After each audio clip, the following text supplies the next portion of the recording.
Welcome to Family Showdown. It's party time. It's really loud. Can't hear you over my really hip Casio.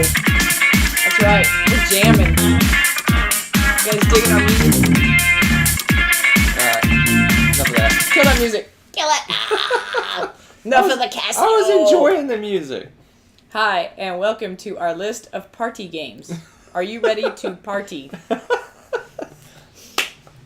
Alright, let's do this. Top 10 Party games. party games. Let's make sure people are in and showing us and hearing us and all that good stuff. There's probably screaming, stop the Casio, please. Alright, we are good. They're complaining about the funky beat and we're ready to go. Means the sound's working, yay! Alright, so party games. So, what's a party game? What is a party game? What is a party game? It's a game that you play at a party. Right? That doesn't really narrow it down. So, That's true because what you call a party is probably not what you may call a party. well, all I know is my birthday party. I played Conquest of the Empire, Champions of Midgard, and Blood Rage. So those are technically That's a party. games. Okay, not so much. But here is my interpretation of a party game. My interpretation. A, it needs to play a good number of players. Okay? So far I'm okay with this. B, it has to be fairly simple to teach. Yes. Okay. Check. C, it needs to have interaction among the players. Yep, okay. And D, and I may break this rule a little bit in my list, Oh, geez, here we go. needs to be fairly short so that you can bump in and bump out. Play a game and play another game and people can jump in and jump out. Fairly short. Yeah, I would say You don't want any 2 or 3 hour Yeah, I was games, gonna say, right? because some of them might, especially if you like, yeah, I agree. They're short. Right? Yes, So is that okay? I agree. Is that reasonable? Yes, it is. I think that's reasonable. Scream at him. All caps. All caps. Okay. I think that is my personal definition of a party game. No, I agree. Now, questions are, I'm sure people are going to say which ones they may argue, like, what, is this easy to teach or whatever? And I'm going to explain, like, why I think mine are easy to teach or better or whatever, like, on the list. Because I tried to put which one I thought, like, was the best, like, for me, like, in a party-esque setting, like, which were the most successful. That's how I ranked mine. So, that's how I ranked mine. So, yeah. I kind of rank rank mine by the most, how much I enjoy them. But I did that too, but I also, like, which ones I had, like, people say, let's play this again, like, right then and there and that sort of thing, so. that makes sense. Yeah. Makes sense. One caveat before we jump into this. One?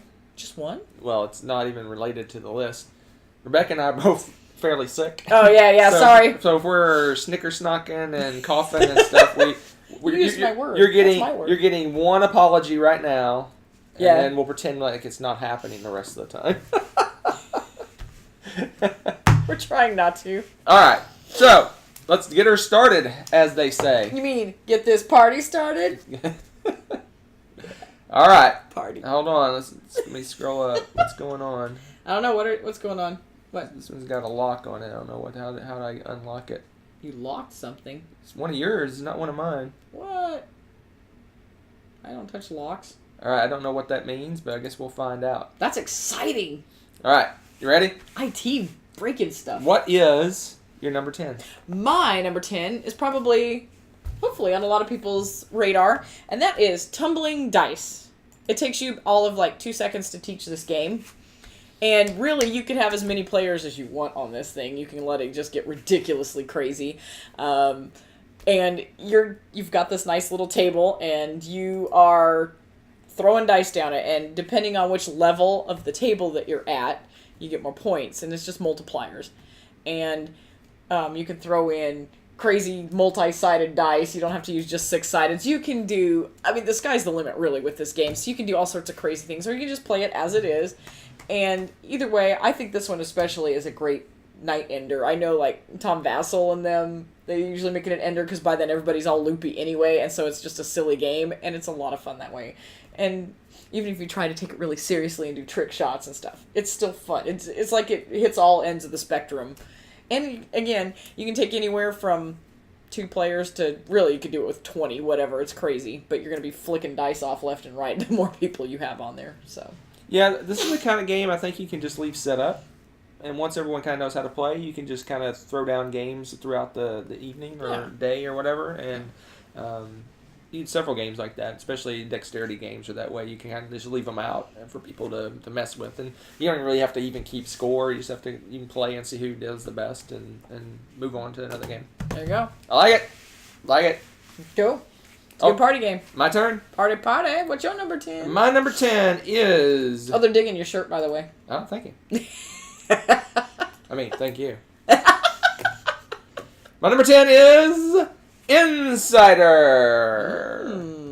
I love Insider. It is a super easy game to teach. It's the type of game that people can pop in, pop out. Yeah. You can just keep a game going for a long time, and whoever wants to leave can leave, and everyone can teach. It's 20 the questions the game, right? So you just ask a bunch of questions, and you kind of narrow it down to what it is. One person secretly knows what the word is. They're trying to guide the people to the answer, but they don't want to be too obvious because if they found out, they lose. That's it. So You just learned how to play the game. yeah, Insiders is a fun game. I really, really, really, really like it. It's It really is fun so because simplistic. yeah, it's simplistic to learn. right. But to play, boy, you forget how vast the categories, the words can be when you go to play that game. You're asking 20 questions, and some of the stock questions people ask, are different than yours, which is great because you start to narrow it down, but then you're thinking, oh my gosh, what can this be? And if it's an abstraction or anything like that, it just... it blew our minds. It was great. Well, I mean, that's the It's really point, is fun. to have hard questions like that so that the insider is forced to guide a little bit, right? Yeah. If it's a super easy word, the insider can just sit back and just kind of not do anything. But you need to make it hard enough that the insider needs to help. And that's that fine line they got to walk. To Yeah. help, but not be too obvious. Exactly. All right. That's pretty good. I like it.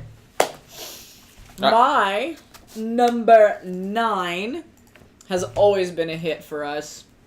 And it's been a hit in a variety of... with a variety of gamers and stuff, too. And that is Wits and Wagers. Wagers. Yep. This one's fun because you can play it with family. You can do a party family thing, and we've had a blast doing that. And you can do the family-style betting where you don't even have to worry about the poker chips and stuff. It's just like you're getting 1 point. So you do 1 point bets, so the chips are just points, basically.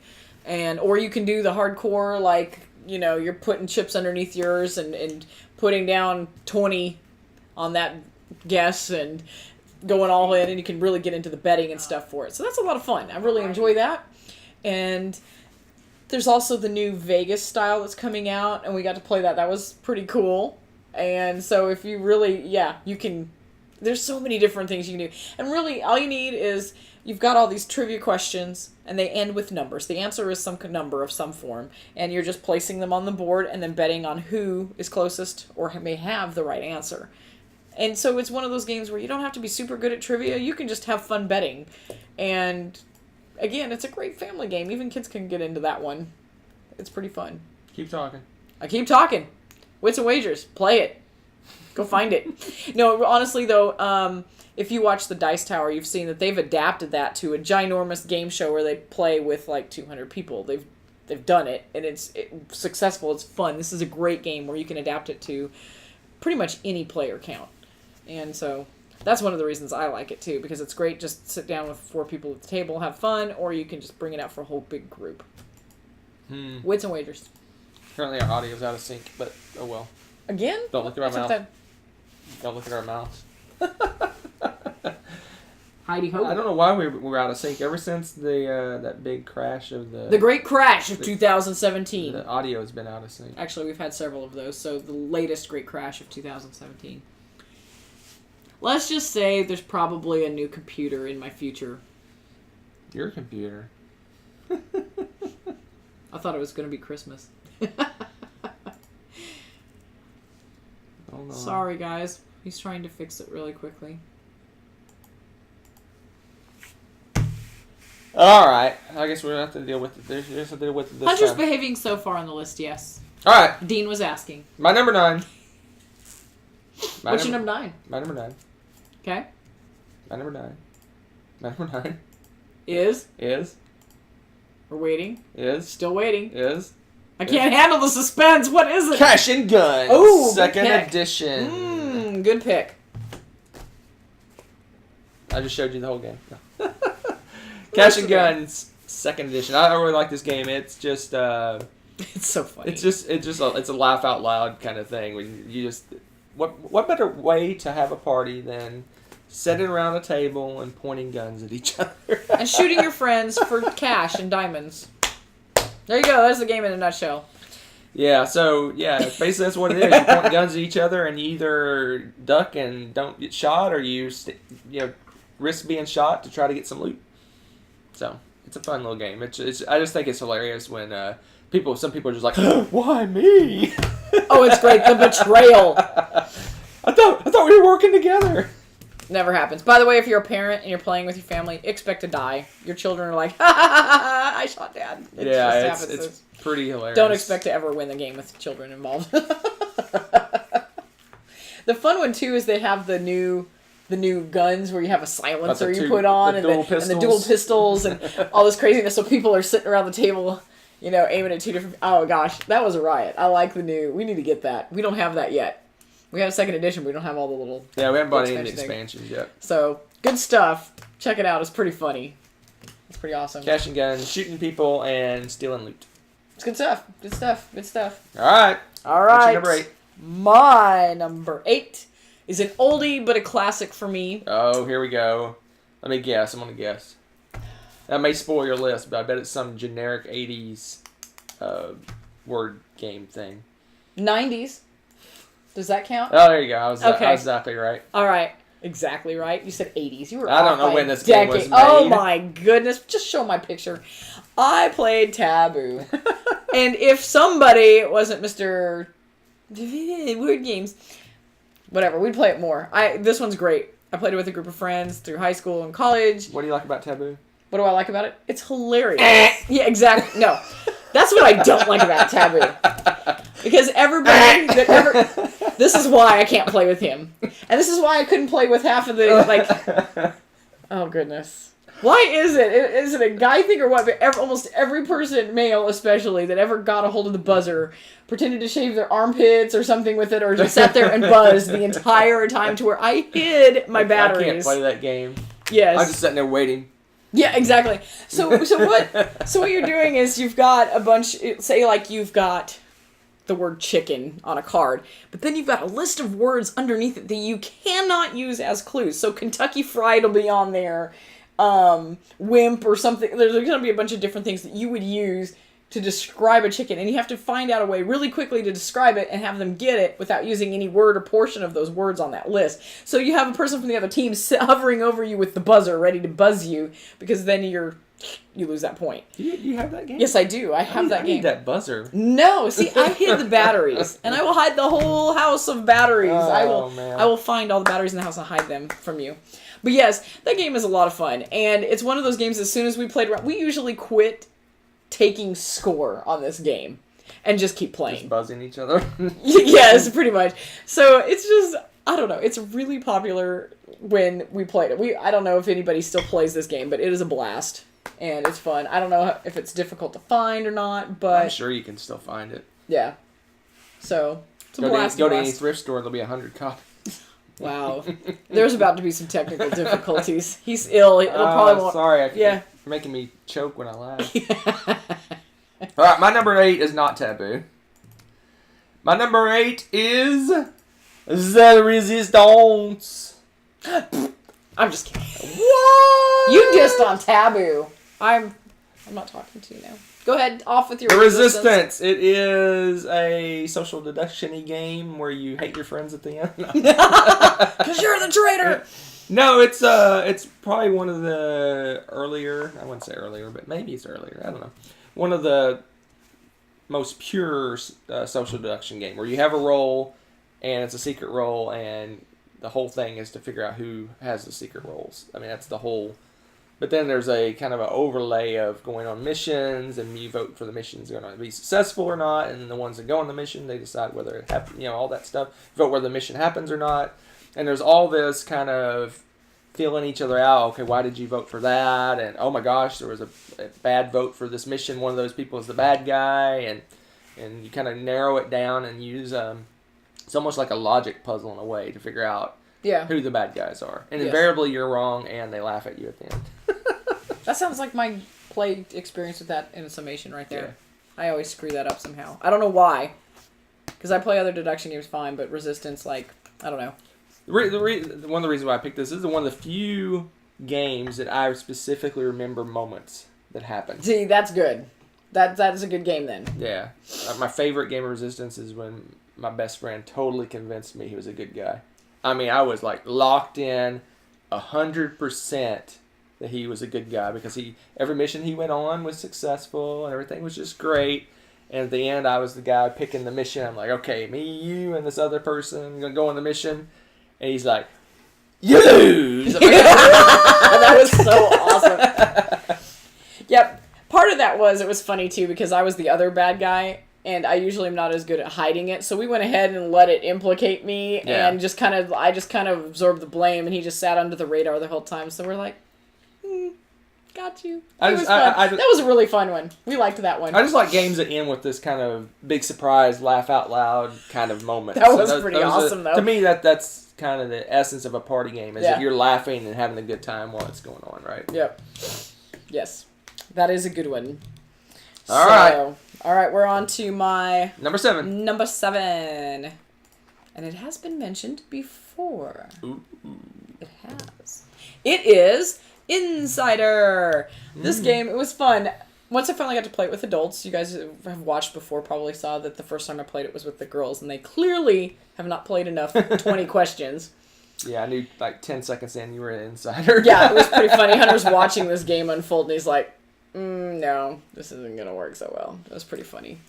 But playing it with adults is a whole nother ball game, and it was wonderful. And we were playing, and like Hunter said, people were coming in and out and coming and going because it was kind of late in the evening at our Dallas Games Marathon, and it was easy enough to teach to play that people could come in between rounds and stuff and sit down or leave if they needed to, and we could still keep going. And it was a lot of fun that way.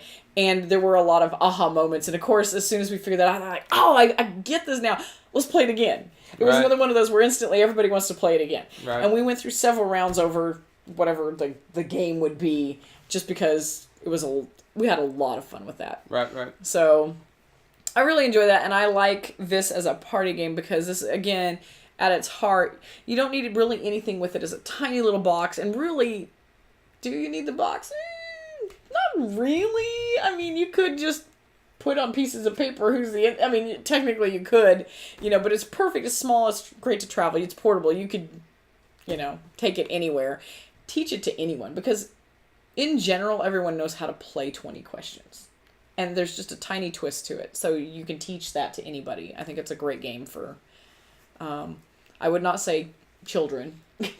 Right. But anybody that's played 20 questions can do this game. And I think it's fun. Yeah, Kabuki, she mentioned that Werewords is better than Insiders. And I agree on some levels. I disagree on other levels. Yeah. Because Werewords has that one-night werewolf chaos to it, right? Yes, which I love that part of it with that word game. I think it's fun. But I mean, I think this is more of a pure game where the other one throws like a big amount of chaos into what's going on. It's like, okay, who's the werewolf? What's going on? It adds another level, but it's almost like a gamer's Insider to me. It's a little more gamer-esque. Like if you have gamers in your game room, it's not like you're not bringing it to a family event. I think that works. But the other thing too is really you need the app, right? Yeah. And so that would be my only negative to that because I loved Werewords. I absolutely love that. I want to play it again. I mean, the experience I had, it was just so, it seemed way too random to me. And well, I don't think we played it enough too. I don't think we had enough people. We played it with 4 or 5. It was a low count. It was like close to the minimum. And I kind of want to play it again before I make a decision on it because it just seemed too random to me. It's like one night werewolf. It just kind of, I enjoy it, but it's just chaos. Mm-hmm. It's just complete chaos. Yep. There's not any, I don't know. That's just me. There you go. But yeah. All right. Those are very, very similar games. Yeah. So. All right. Good stuff. What's your number 7? I don't know. I have to click on it and I'll tell you. Oh my gosh! Really? You don't know? Hope you wrote it right. My number 7 has already been mentioned, and it is drum roll. Wits and Wagers. Party! I love this game. This game is awesome. I wish more people I knew liked it. Who doesn't like it? I don't know. Yeah, okay, you're just making stuff up now, because I was going to say, I'm your looking. nephew, the one that didn't like it, doesn't even get to play right now. No, he's the one that loves it. Oh, I'm thinking. Carl hates it. Oh, it's Carl. Oh, But anyway, Wits and Wagers. I'm looking forward to the Vegas yes. Wits and Wagers. Yes. I'm very excited about that. That's gonna be fun. So, I haven't played I haven't officially played the party version, and Vegas is based on the party version. So we'll see. The main problem I have with our Wits and Wagers is the questions. A lot of the questions are dated.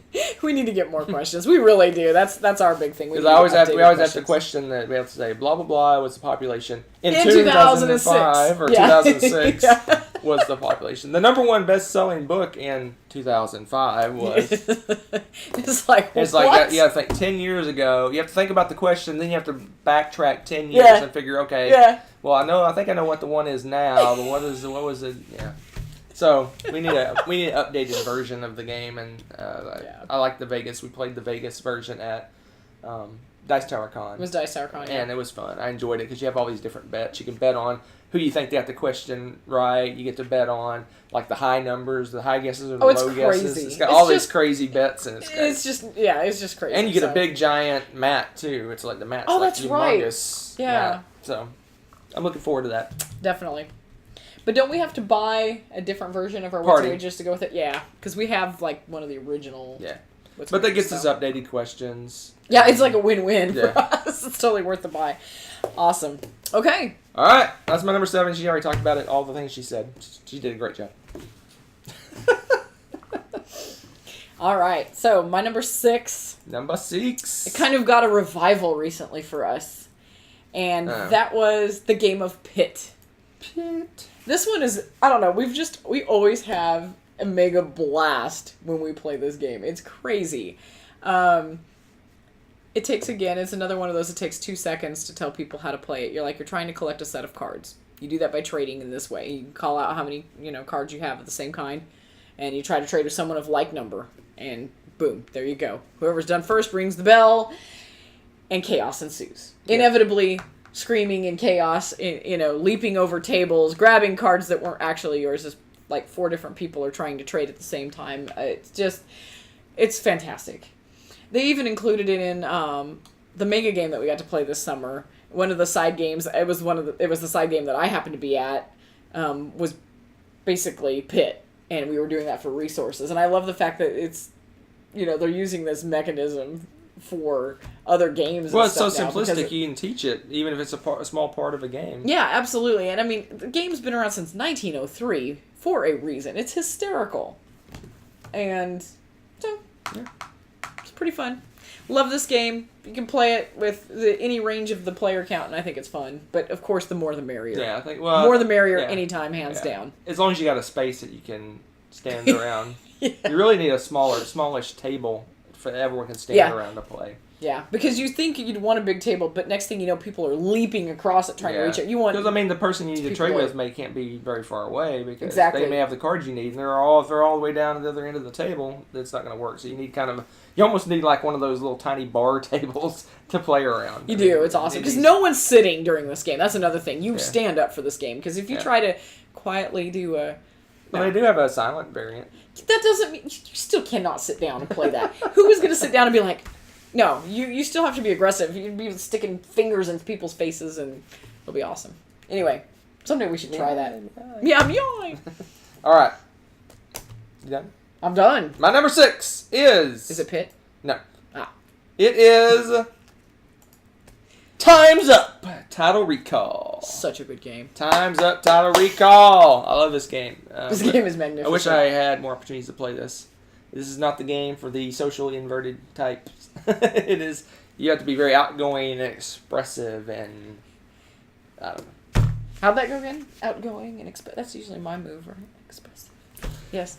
I really enjoy the game. I think it's especially fun when you have big personalities playing the game. Oh right? Yeah. Oh right? Yeah. It's just I don't know. It's just a laugh out loud. people start yelling, "What? You should get my clues!" Oh, you yell at each other. It's hilarious to see the people kind of come out of their envelope and do things. It's really enjoyable and it's fun. I haven't had a bad experience with Time's Up. Again, I wish I could play it more. We just got the Dice Tower promo packs. Oh yeah, that has board games and video games and stuff in it. So I'm excited about playing with that. Yeah, that one's gonna be amazing, absolutely amazing. How many people does that play up to? It plays quite a few too. You could play. Well, that's true. You could do teams of almost anything. Infinite, That's true. but I think the box says 4, but you can do teams higher than that. Maybe it's 8. Maybe it's 16. I don't know. Yeah, a lot. Yeah, a lot. I like it a lot. Time's Up, Total Recall. Basically, it's charades, but it's awesomer. It's that's a word too. I don't care. It kind of starts out where you can give all kinds of clues, and then it restricts on what you can do. You can do like the first time you say everything right, as much as you want. Second time, it's one word, and then you can act out things. And the last one, you can just act out things. Yeah, it's so awesome. I think if you play the hardcore variant, you just do a pose. Oh, that's right. You have to strike a pose or some craziness. That's right. That's right. So that is awesome. Yes. Time's Up, Total Recall. Fun. It's fun in a box. Fun in a box. I like that. Fun in a box. All right, my number 5. I probably would not have originally thought of as a party game, but we've cracked it out at gatherings, and it's always a lot of fun. And this is another one that hits the all ages, pretty much any count category, and that is Pitch Car. And there's something to be said about having a race and you're flicking it and you're cheering people on or booing them or whatever as they're making moves and crazy jumps and colossal crashes. Yeah. And overcoming obstacles, finally, catching up with people. There's so much drama and excitement in this little, well, it's not so little, it's a pretty heavy little box full of cardboard and wood and whatnot, but it's just so much fun. You just slap it down, make a racetrack. You can make it any shape, style you want. And there's expansions to add bridges and all sorts of crazy things to it. So you're doing this, and you just take turns racing around the track. I don't know. It always gets pretty dramatic and a lot of fun. I kind of almost wish we had filmed our pitch car race at our tournament this year because there was a lot of high drama moments and crazy moves, and just when somebody has practically given up because they can't make that dang jump, it's horrible, the jump of doom, they finally make it, and not only do they make it, but they like skate halfway across the track afterwards, just all these wonderful moments that just made it awesome. And I don't know. This is one of those games that every time we've played it, we always end up with some kind of memory from it. We have a lot of memories with Pitch Car. Yeah, I like that. It's funny, in the tournament, I was like behind the whole time, but I was just playing it safe, slowly catching up, slowly passing people. I was just taking no risks, taking no big shots, and then eventually I caught up and won. So it was pretty cool. And that's pretty much the only way I ever place or win is because I do the same thing, is I just take it. I don't get too crazy. Yeah. But I also almost never win because I don't take it too crazy. Sometimes you got to just do the crazy risks. It's just timing that and knowing when it is. It's just, love it. Love it. All right. So. A good one. There you have it. So my number 5 is... Oh, gosh, yes. Mafia de Cuba. That was fun. Or Cuba? Cuba. Cuba? No, it didn't matter. We're just messing with you. I do not know the Spanish. Alright. So Mafia de Cuba is another social deduction game. It's kind of a theme. Half of my games are like fun, outgoing, crazy, wild games, and half are kind of social deduction-y kind of games. Because that's the kind of games I like to play at the party, because they're very interactive. It gets everyone involved, and that to me, a party game has to get everyone involved. Everyone has to be talking back and forth and doing things, and you can do that through social deduction. You can do that through word games. You can do that through kind of charades and Time's Up acting. And Mafia de Cuba is a really solid social deduction game. It can play a ton of people. I mean, I think it plays like 12 or 14 people or something like that. Yeah. It's a humongous number of people. And you just kind of get around a big table and you just kind of have it's like a big conversation, right? It's a big... That's one way to put it. And the Godfather kind of just leads the conversation. Everyone's kind of talking back and forth and accusing each other, and it's just really kind of easygoing, and it's very interesting. I think you have a pretty good godfather to kind of lead that. If the godfather isn't pushing the conversation, it kind of stalls out. But every game I've played that I've been the godfather, or other people have been the godfather, have all been crazy interactive and very, very much fun. It always comes down. It seems like it always comes down to one person you're trying to figure out, and half the people are saying they're bad, and half the people are saying they're good, and it's just a fun kind of very social game. It reminds me a little bit about kind of like murder mystery parties in a way. And that you're trying to figure things out by talking to people and deducing, okay, this person did this, then what did this person do, and it kind of got that feel to it but it's a board game. You're sitting at a table doing basically trying to solve a mystery, right? Exactly. I love it. And it's just so much fun because watching people figure out what the best way is to lie about that game too is hilarious as you're putting it together. Like, oh, I should lie about both how it came to me and how it left, or should I pick one of it's just the thought processes behind those. It's pretty fun. Basically, the concept is you're passing a box around and people are taking stuff. They're either stealing diamonds or they're taking a roll, and basically, obviously, the person that before you knows what they're handing you, and the person you hand it to knows what you're giving them. But a lot of people are lying, so you got to figure out who's lying, who's telling the truth, and it's pretty cool. I really like one thing I like about my favorite social deduction games is it's kind of a puzzle. You're trying to figure something out. I'm not big on the kind of hidden roles. I kind of want some information out there that people are trying to figure out, right? So anyway, Mafia no Kiba, great social deduction game. Plays a ton of players. It's super fun. Very awesome. My next one is probably going to get some thumbs down or boos or whatever. I don't care. Oh, I bet I know what it is already. You probably do. And this has been. Does it not fall far from the tree? That's true enough. Yes. Sorry, people, but my number 4 is Apples to Apples. You can diss it all you want, but it really is a good party game. When it comes down to getting a group of... Don't do that.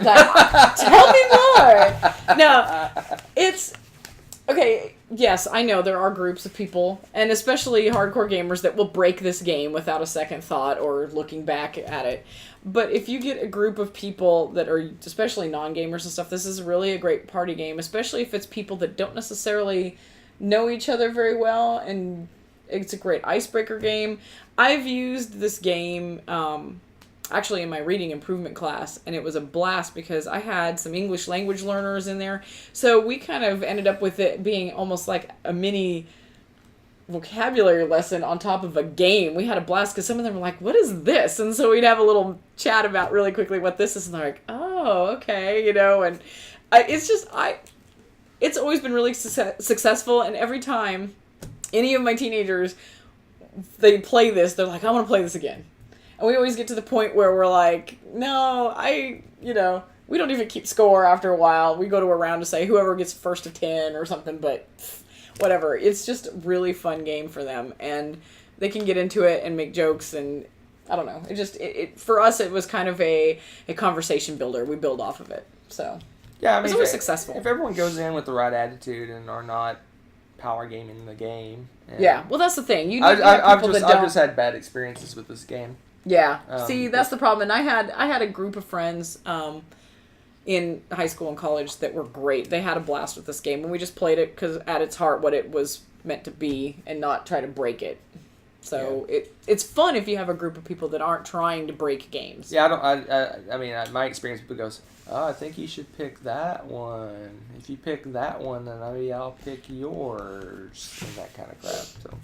Anyway, I just had bad experiences with it. But at its core, it's a fun game because it's kind of laughing, funny because you take the word and you kind of relate it to the person, and you make inside jokes and all kinds of stuff. Oh yeah, right? That's the best part. Yeah, as usually by the end of the night you've got see, this one for me too has it's a good memory builder. There's a lot of inside jokes, and like once some of my students learned some of the words or like a person that they didn't know before, if that card ever came up again, it's like, oh, I see what you did there. It was fun. They really got into that. So, yep, it's a good one. It's just not on my list. No one's surprised. My Board number 4 game. has already been mentioned. It is the greatness that is Pitch Car. Good choice. Good choice. I love me some Pitch Car. That game is. That game's so weird because It is. sometimes I just dominate at that game. I'm like unstoppable, and other times I can't do anything right with that game. It's just, I guess, the world flips a coin. Okay, you're gonna have you're gonna be great this time, and next time it's like you can't even make a jump. Here, you know what? I figured it out though. If we're just playing around the house, just playing it for fun, you dominate. But if there is a tournament on the line, But I won or something last important, time. that was some weird fluke. I don't know what happened there. I'll That try. Yeah, should you're not right. I happen. tried when there's. When you try too hard, you like bomb that game. It's horrible. And I was psyched up at the Dice Tower Con. I'll never. You were so psyched up, and he was trying I so hard, couldn't even get over the first joke. trying so hard. But you were a crowd favorite. Is that a But consolation anyway, prize? Pitch Car is awesome. It's just a fun game. It's another one like Tumbling Dice that you can just leave set up and people can just throw Yeah. down and do a lap or whatever. Yeah, and it's just not like you fun really with have it. to even moderate that so I don't know much, where we're right? gonna get all these tables to keep all these games set up. But if you have a big house with lots of tables, A gaming mansion. Life goals. Right there. Bucket list. Win the lotto. when the girls get out, we'll have a gaming mansion. That's right. 2 extra bedrooms with board games in them.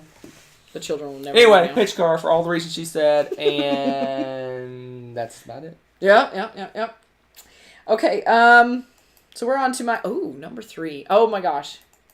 I know, I totally I love this one. So, my number 3 is again another oldie but goodie. Hold on, I know what. Do you draw things? No. Do you do words? Yes. Do you make up words? No. Oh, okay. I don't know what it is then. It's Beyond Balderdash. You make up words in that No, game. you don't. You define these words. Oh, Way to go. I've never played this game. Oh my gosh. You must come play this game. So, Beyond Balderdash. I love this one because it took Balderdash, which is what I played in high school. Yeah, I'm old. I get it. But they had Beyond Balderdash after that. And what it has, besides you get really obscure words on this card and everybody's going to write what they think the definition is or make up a creative definition you think other people might vote for. You put it all in the pool, and the person who's it is going to write down the actual definition. So they read all of these cards, and then people vote on it, and you get points if someone picks yours, and you get points, of course, if you get it right. And it just, hilarity usually ensues because people start getting really crazy with the words. It's awesome. It's a lot of fun that way. After that, they expanded and they went to acronyms. You have to explain what you think this acronym stands for. They've also got movie plots. They have these old flicks from all over the world and stuff with these crazy titles. They just give you the title to the movie and you have to guess what the plot is. And then they'll give you a date. The other one was a date. So you'll have, April 21st, 1972. What magnificent thing happened this day, or whatever. You're trying to guess what happened on that day. So people are just making stuff up. And it's hilarious. And, again, I suppose with the wrong group, there's people that'll try to break that. But usually, and honestly, I've never had that happen. I've always had really good groups that get into the spirit of it and really whoop it up and get creative and try to write down a definition that sounds like a definition so that people get confused, and it's pretty awesome. Is there a lot of people looking down, not doing anything? Like no interaction? That's... Only for that little brief moment, and of course usually the whole time people are chuckling to themselves. Are we getting drop frames? Somebody just said something about drop frames. Oh my gosh, yes we are. Oh, hold on, peeps. We got something going on. But yeah, only briefly for that moment when you're writing down the word, but usually people are chuckling to themselves or heckling. And Keep going. Okay. I'm watching it. Okay.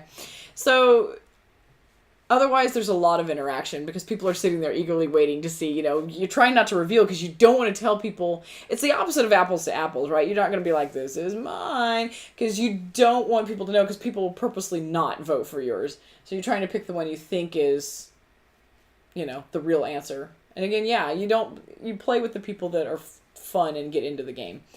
And this is a great game with crazy creative people, right? Because they really get into it and think of things you didn't before. And I don't know. I have to play this sometime. I've never played it. Yes, we need to. I think that would be a good one. You have to write though. It's not that hard. It's really not that hard. Yes, we it looks like we dropped some frames, but it stopped. So hopefully we're caught up. Okay. And everything's good. I hope so, yes. And yeah, I think I saw somebody say they don't really keep score. I'm trying to think of the last time I have kept score. We never end up keeping score on Balderdash. It's just fun to just play round after round, and everybody always wants to keep going, so. All right. Good enough. We'll have to play that sometime. Indeed. All right, my number 3 is... Oh, we dropped some more frames. Oh, what's going on? The internet's not on anywhere else in the house. What is going on? Yeah. Sorry, guys. Our All right, internet. keep talking. Oh, okay. Well, it's your turn, actually. Keep talking. Okay. So my internet guy just left. Not really sure what's going on. I think he's trying to fix stuffs. So we only have... Oh, I can't talk too much more because we only have a couple left. While we're taking this little mini break, what are some of your party games that we haven't mentioned yet? I would like to see those. Give you a second to do that. Give you a second. I'm waiting on you. So tell me about some of your party games and what you use as a go-to party game.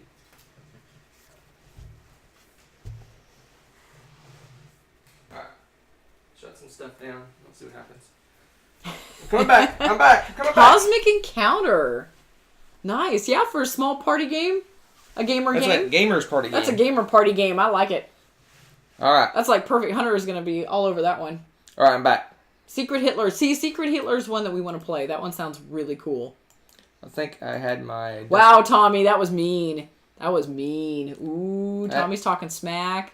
I had my desktop on. I think it was on the internet, so we'll see. Oh, heaven forbid. I thought we were supposed to have super fast internet. We're going to smack these people. I don't know. Oh, All my right, goodness. what are we doing? Number 3? Yep, you're on number 3. Bring it. Some people are number- putting some good party games. Number 3 is Ooh, time's up.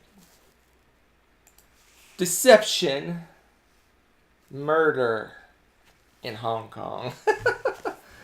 This is another one of those social deduction games. I love this game. It plays a good number of players. Up to Fairly 12. easy to teach. It just again that player interaction thing.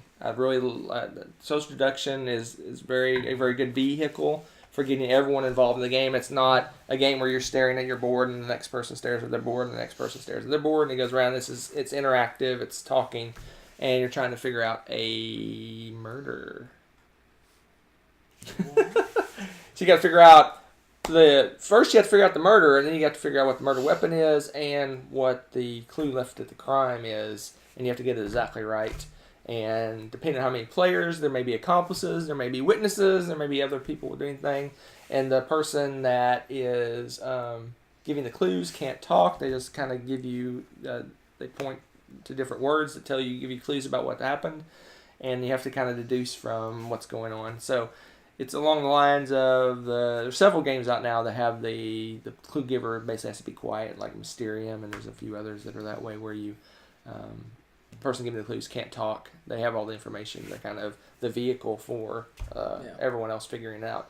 But anyway, this game is hilarious because there's always people saying crazy stuff and accusing people and misdirecting and making up weird stories with calendars and bathrooms. I was just thinking that. The memories for this are great. Ask Dan Keene if he has a calendar in his bathroom, see if he gets it. It worked. His ploy worked. It did. Oh my gosh. Yes, that was pretty funny.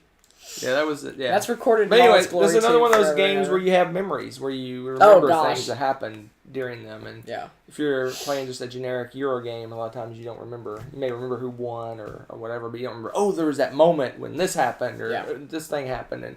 And party games, that's one of the things about a party game is that you have those moments where something hilarious happens. Like you say a weird word and something happens, or an unexpected thing happens. And it's or just the chance of getting some weird cards in front of you and everyone starts giving you grief about it, It's just, I love that.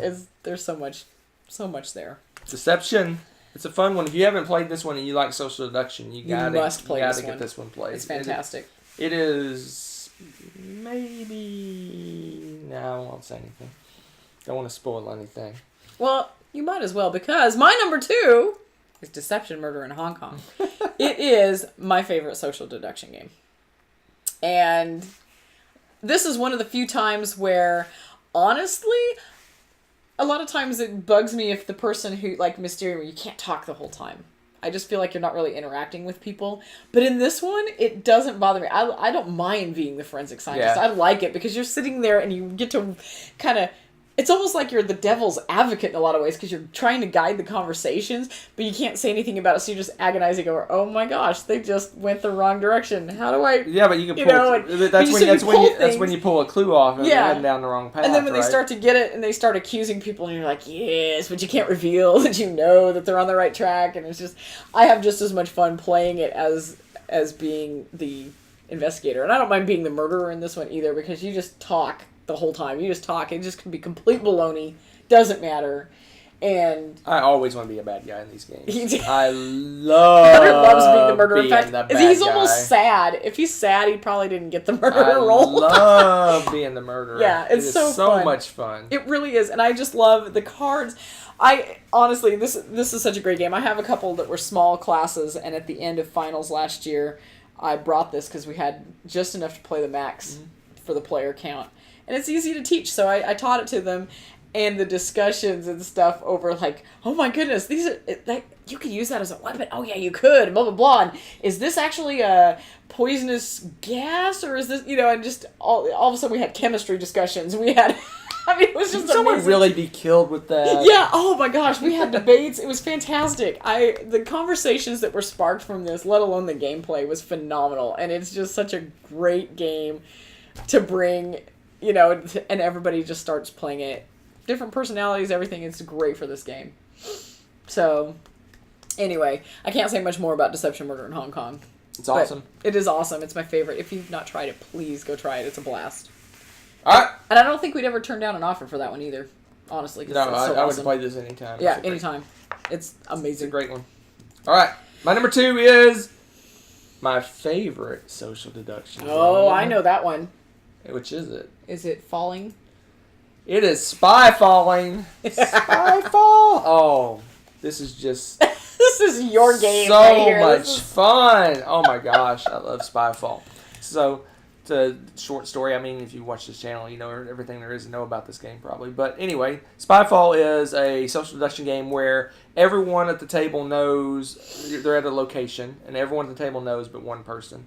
And you ask questions among yourselves trying to figure out if that person, who the spy is, because the spy has no clue where they are. Yeah. So you're asking questions, and you have to answer them in such a way that you make the other person know that you know the location, but you don't want to be so obvious that the spy figures it out, because the goal of the spy is to figure out the location.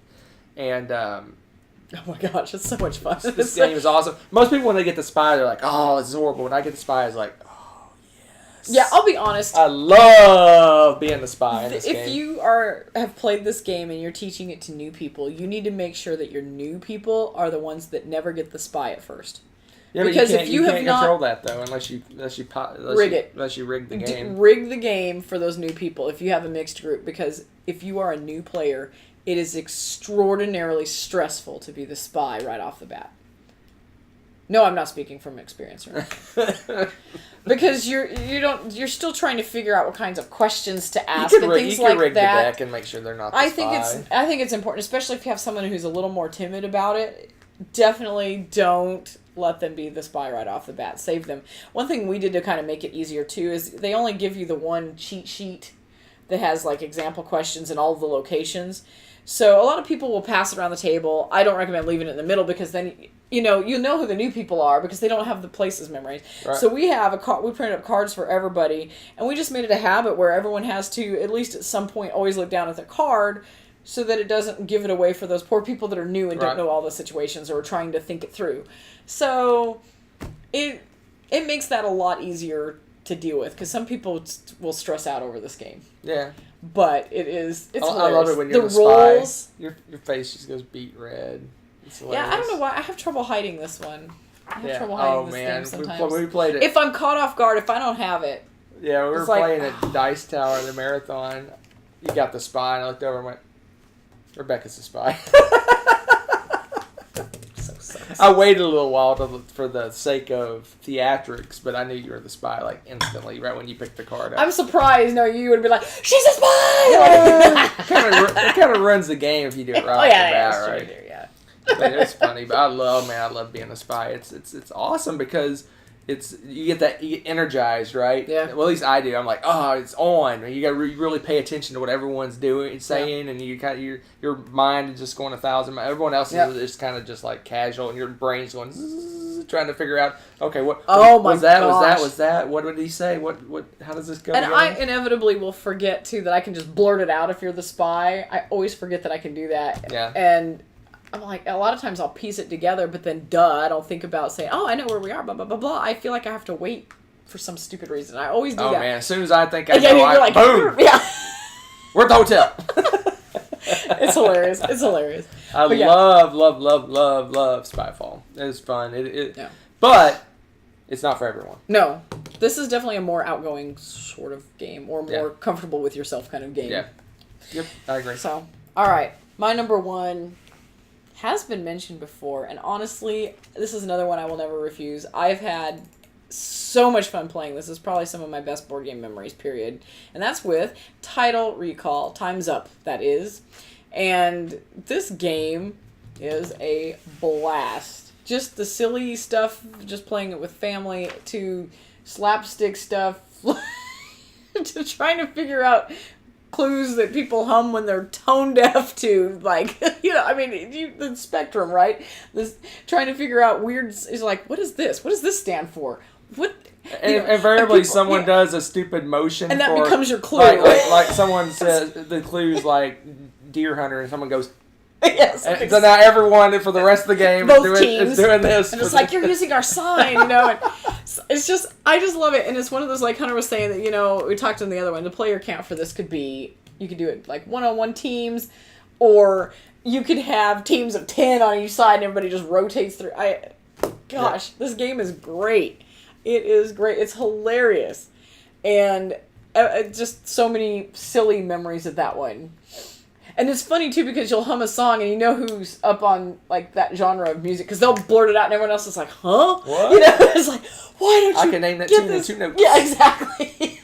We had some good ones. Well, there were a few times, too, like, if you watch we keep mentioning the Dice Tower video, but there were so many gaming moments in that particular video. Well, we played a lot of party games. Yeah, we played a ton of party games in that. And it was funny because sometimes, like, I know one of the songs I blurted out, like, Tom and them knew. They were on the other team, though. But my team was like, I'm not sure I know that one. It was like, oh, not good. It's so much fun. So you just never know. It's like, okay, I got to remember to do this in a way that my teammates are going to. Yeah, it's one of the few games that has laugh out loud moments, right? Yeah. Stupid things happen. You're like, oh my gosh, did he just do that? It was hilarious. And I mean, obviously, it's best. I think it's great if you get up the gumption and come out of your shell and just. Don't worry about being silly. This whole game is about being silly. And if you just cut loose with it and don't care, you will have the time of your life with this game. It's hilarious. It's wonderful. So, yes. And so if anyone ever comes up and said, hey, we're going to play this game, we'll be like, we're right there. I hope you saved us a seat. I'm too shy to play games. So. Whatever. Did you just hear that nonsense? All right. So my number one. So, gotta do a little story time here. Oh, man, here we go. So, my number one... Once upon a time. This game was in my top, I want to say 5 for a couple years. And it dropped down to like 10, and now it dropped into the top 20. Duh. And the reason is, about 4 years ago, we played this game, and it traumatized Nessa. She thought we were fighting and angry and everyone was yelling at each other and she started crying. And so we didn't play this game for years and years after that for whatever reason. I guess there was a mental block. Well, usually she's around when we were going to get a chance to play it too. So it's like, So at the board game tournament, Tommy suggested that we play this. And so we brought out... Dramatic pause. Pit. And oh my gosh, this game is awesome. I love this game. It is so much, it's just so much fun. There's nothing better than screaming for 30 minutes straight at each other. Yes, we keep playing. It is. We keep playing. It is hilarious. This game. Oh, I forgot how much I love it, and it's one of my all time favorite games because it is just like 2 minutes of crazy excitement. And what's great is when it's over, it's like, you had it. You had my other card. Everyone's always accusing each other of like holding back cards and stuff, and it's just hysterical. And the best thing is when you have 2 sugar and you say you 2 2 2 and you give it sugar away, and you get 2 back, and you get 2 more sugar. You're like and then you pick someone else 2 2 2 and you trade. You get 2 sugar. What? Why am I not collecting this? It's like, give me that sugar back. I'm gonna like taste sugar. My favorite moment of this though has to go to Carl because we were playing this, oh my gosh, and we're all screaming. The volume just keeps getting higher and higher and higher, and we're getting louder. And finally, Carl just sits back. He's not even trading with anyone. And he goes, "Ah!" He just starts screaming in the middle of the game. And of course, we all bust out laughing, but everyone's still trying to trade. No one can talk because we're out of breath. I mean, it was just because the volume it starts off like you start out you're like 2 2 2. You kind of and then the volume goes up and up and up until everyone is just screaming at each other. Yeah, and or diving across the table or practically yanking. If you look at our cards, they look like they've been like washed. They're so beat up. They got pretty bad. They're pretty. Eventually, we're going to get another binder. No, never. Luckily, it's mass market. And you can pick it up at Barnes and Noble, anywhere. You can pick up it anywhere. Yeah. And it's just a fun game. I just few games gets my heart racing like this one does. Right? It's almost like a physical sport playing pit. By the time you're done, you're so tired because you've been screaming and jumping and lunging and yanking cards around and diving for the bell. It's just I don't know. It's just so much fun. Yeah, good times. So there it is. That's my number 1 pit. Yes. So some people, feel free to throw more out there. I saw some really good ones too that people were mentioning that were their go-to games. One of the old ones that's kind of died out for me a little bit, but I used recently with my creative writing class, and we did Scattergories. And again, if you got word game types, that's a fun game for a party game for people that like to play word games. That's a blast. And I use that with my creative writing students. And oh my goodness, it's another one of those where it's like memories, because it just builds great memories with those. You roll an alphabet die that's got letters of the alphabet, and then you have to go through a list of like it'll say like street names or places on a map or items in your refrigerator, and whatever letter you roll is what everything has to begin with. And it's pretty fun. Oh, so a new troll mentioned Good Cop, Bad Cop. We haven't played that in a while, and I liked that game. It's a good game that I haven't played in a while. It's the size of a pack of cards, and it's so much fun because you have several cards in front of you, so you can have some good cop cards, but you'll have the bad one, and you're trying to make sure people don't reveal the bad cop card. That one's really fun, too. That's a good one. So you got any kind of honorable mentions, things that didn't quite make your list? Scattergories was an honorable mention, and I thought there was... Here's mine real quick. Yeah, give yours one. Tumbling Dice, which you mentioned. Yeah. Mysterium. Yes. The only reason I didn't play Mysterium is it's kind of got a lot of rules-ish. Yeah, I could see where that wouldn't be and it's not as interactive, I think. There is some interaction among the people trying to guess, but it just seems like it's very quiet. It seems like it's very laid back, and it's not what I'd call a party game. Celestia, right? Is that what you said? Yes, Celestia. That, you know what? That is a good party game. And Codenames. Yep. And Sheriff of Nottingham. Sheriff is a good one, Sheriff too. didn't make my list because it only plays 5, and it's long-ish, and there are not a lot of rules, but then you have that long adding up points at the end, and I don't know, it kind of just tapers off. It doesn't have that. You have moments where it's funny and things, but then at the end you're doing that long scoring, so it kind of kills it a little bit. No, we have not played Telestrations. I actually want to because that looks really fun. Marty's mentioning Happy Salmon, Bang the Dice Game. Yeah, those are good ones. Those are really good ones. We did mention Cash and Guns earlier. That is on Hunter's list. That's a good one. I'm trying to think. You guys have some really good ones. Made me think of another one too when you were talking. Oh, someone was mentioning the America, the Fauna, and the Terra. I think you could probably pretty easily teach those to people. I think that would be. But again, that's going to be a more sedate I say sedate party group. Yeah, but game, it's not as interactive. I think Wits and Wagers is the better trivia game because it just has that betting and talking and laughing and people writing crazy numbers and it just seems like it's more. Yeah, but those if you've got a little more laid back crowd, I think that would be awesome. Ooh, Burke's Gambit. That's a good one. That is a great one.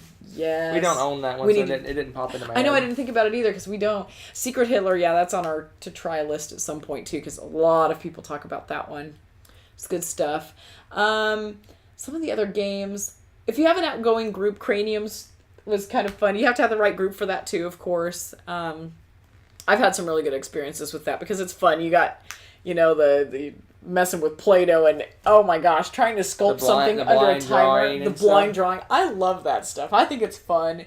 And so that one's another honorable mention. I didn't put Werewolf on my list.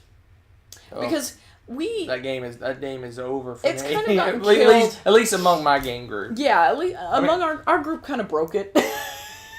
Maybe it was with the new infusion of people we can try it again. That's true. We it's kind of gotten broken with our group, but again, this obviously has some staying power because at every convention they have that like all night playing Werewolf thing, and it's popular. So that there are people that are really getting into it and still enjoying it and loving it. Yeah. So it's just but I didn't put our game group group didn't. Well, the game group, what they did is, if I wasn't the werewolf, I was the first to die. Yes. And if I wasn't the first to die, everyone knew I was a werewolf. So I became the moderator because they knew exactly what I was, like instantly. Yeah. They kind of metagamed it. Yep. Ooh, someone says Concept and Pass the Pigs. That sounds hysterical. Concept's a good one. Yeah. And Pass the Pigs. I like the name of the game. Folks. That's good stuff. Oh, one thing I did notice that I think Kabuki had mentioned that I did want to address that was on, but I didn't want to interrupt our top 10 is she was worried because I know the Dice Tower had did a test or something live. We actually do look out for Dice Tower stuff, and if they're doing live things, we make sure we don't schedule them with that. So yeah, it was a kind of an unscheduled thing. But the Wednesday night is not our normal night. We normally do it Monday and Tuesday, but I was crazy sick last night, so it wasn't going to happen. So we got pushed to Wednesday. But tomorrow night, as a bonus, in the party game theme, we're going to play compatibility. With you! So what we're going to do is... I can't wait. This is going to be so much fun. If you ever played compatibility, the way it works is there's a topic like religion or family. Something generic. A generic word. But then you have a deck of 52 pictures of cards. And what you do is you sort through them and you pick the top 5 cards that most you think that for you most reflect that concept, that word or whatever, and you rank them from 1 to 5. And the way you normally do it is you pair off with couples and you're trying to match your couple. And if you get the card in the exact position, so if it was the first card for her and the first card for me, then we would get 3 points. If it's the third card for me and third card for her, we get 3 points. But if it's a match but not in the right position, you get 2 points. So you add up your total, and the winning couple gets to move forward on the board. But we're going to trick it up. Is what we're going to do is I'm going to try to take a photo of all the 52 cards. We may narrow it down if the photo is too hard to see. Can't fit them all. We may narrow it down to less cards. We're gonna put a topic. We'll put like board games, whatever the topic happens to be. And then while Rebecca and I are choosing our thing, we're going to pop a picture up, and the cards are going to be numbered, so you can put you get to play along at home. You get to put your numbers, and you can see who you're more compatible with. Yep. So you get to find out tomorrow night if you're more compatible with me or more compatible with Hunter. So you all can play with that. That's the fun part, and then we can all compare answers and scores at the end, and ta-da! It'll be fun. Yeah. I can't wait. So I think I'm gonna put as many cards as I can that you can tell what they are on the screen, and that may end up being 24. It may end up being 20, the whole 52. I don't know, but I'm gonna do a little test and see what it looks like, and however many we end up with, we'll all have identical decks. Rebecca and I'll have an identical deck to the picture of cards, and we'll see who you're compatible with, and if we encounter each other, you can play a board game with the person you're compatible with. I just... What? I peeked over the chat while you were talking. They talk about animals? I saw animals. Yes, because the Kabuki said she was not going to be there because she's going to be playing War of the Ring, and I think it was Tommy chimed in that that's your favorite game with animals. So we'll see you guys next time. You want to exit us? Yes, thank you guys so much for joining us, and we can't always wait. always leave the. You need to remind me to take the thing. I always leave the last game up. You do. I'm so unprofessional. Whatever. Anyway, it's Fire fine. the IT guy. Tell you. All right, guys. But no, seriously, thank you so much for joining us tonight, and enjoy trying out some new party games. Hopefully you found some new ones, and we'll see you tomorrow when we find out if you're more compatible with me or with him. Bye.